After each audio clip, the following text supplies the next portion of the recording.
Last week, we read Chaye Sarah, in which Abraham's faithful servant Eliezer helped find a bride for Yitzchak. God answered Eliezer's prayer with the righteous Rivka finding him at the well, showing her impressive compassion by her not just providing water to Eliezer, but her also providing water for his camels. Rivka then so rightly becomes our matriarch after Sarah. This week's parashah, Toldot, which means generations, or actually more so, descendants, takes us further forward with Rivka and Yitzchak's family, and the story builds to how the Jewish leadership would ultimately pass to their son Yaakov, the younger of their twins, and not to Esau, the older. As Esau was technically born first, that does make him the firstborn son, and therefore, by the rules and ways of those times, he should have the rights, the birthright that goes with that. Firstborns were traditionally given special honors, rights, and benefits. They were the ones to become the next generation's head of the household. They also traditionally received double portions of inheritance. By the ways of the world back then, that was to be Esau's right. But even in the womb, Yaakov was trying to pull his way forward, and God did predict that Esau was to ultimately serve Yaakov. Esau did not have the right values to be the next generation's leader of our people. Esau valued quick gratification of a meal when he was hungry more than what would have been the honored and valued birthright. We should respect that which should be respected. We should honor that which should be honored, and we should value that which should be valued. We should not be so willing to sacrifice our values for our personal desires. We should not be willing to give up what is so honorable for mere temporary pleasure. It was the way of the times that when a father passed away, his firstborn son would assume the father's rights and responsibilities and privileges and position and advantages and authority. It was the way of the times, but it did not actually have to be the way of each situation, as evidenced prior with Yitzchak over Ishmael, as evidenced later with Ephraim over Manasseh, as evidenced here with Yaakov over Esau. It may very well have been the norm of the world around us, but if it is not right, then we need not go along with the way of the world around us. We are to set ourselves apart from the ways of the other nations. We are to not just go along to get along. We are to blaze a new, better, more righteous trail. We are to do what is best, even if it is not what others are doing. We are to be focusing on values and good above all else. And it is reasonably clearly able to be seen that Yaakov more embodied the good values by which we were to live. Esau did not. Esau did not even value the birthright. Of course, we should respect that which should be respected. We should honor that which should be honored. And we should value that which should be valued. We should not be so willing to sacrifice our values for our personal desires. We should not be willing to give up what is so honorable for mere temporary pleasure. Yaakov was more rightly to be the promised heir of our people. When the twins were born, they came one right after the other. The one to come second seemed to be trying to come out first, clasping at his brother's heel, Akev, and he was thus named Yaakov. The older was born rather hairy and was thus named Esau.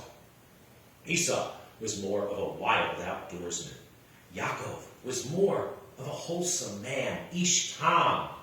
Yaakov more so embodied the values by which committed mother of her twins, and mother, matriarch of our people. Yaakov more so embodied the values by which committed mother Rivka tried to rear her children.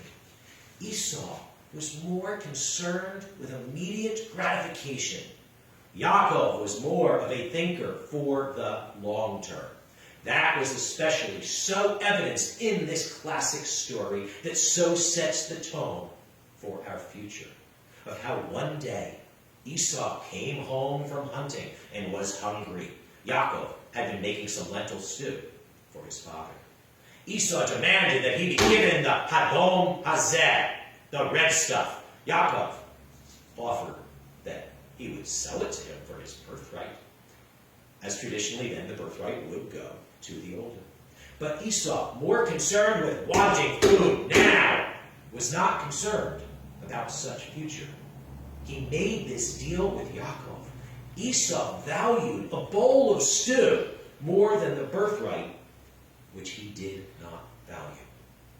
I do very much enjoy lentils, and even last night I enjoyed some delightful lentils, Nasir Wat, at the Ethiopian Jewish holiday celebration of Sib.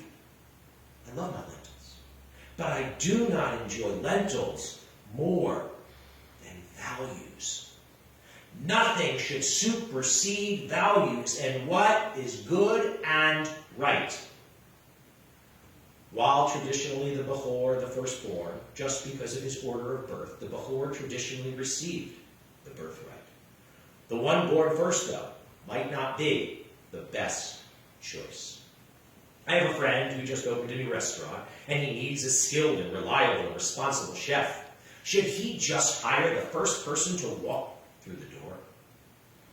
I have another friend who is looking to hire a caretaker for her mother.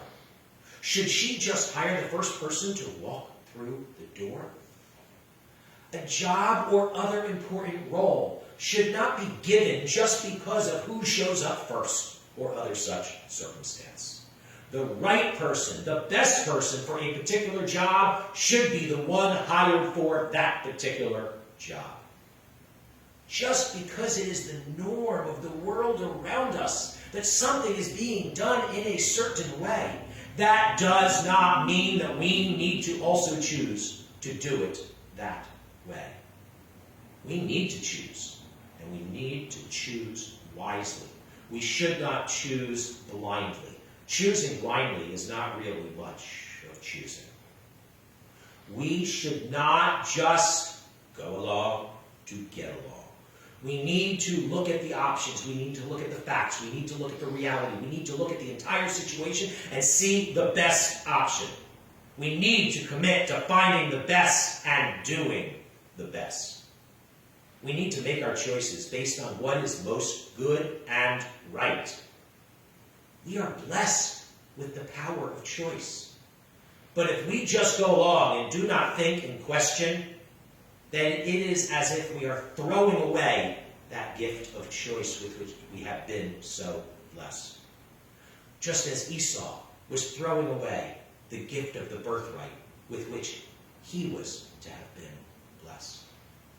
We are to think, what would God do? What would God want? What does Torah guide us to do? We are not to just give in to the ways of the world around us.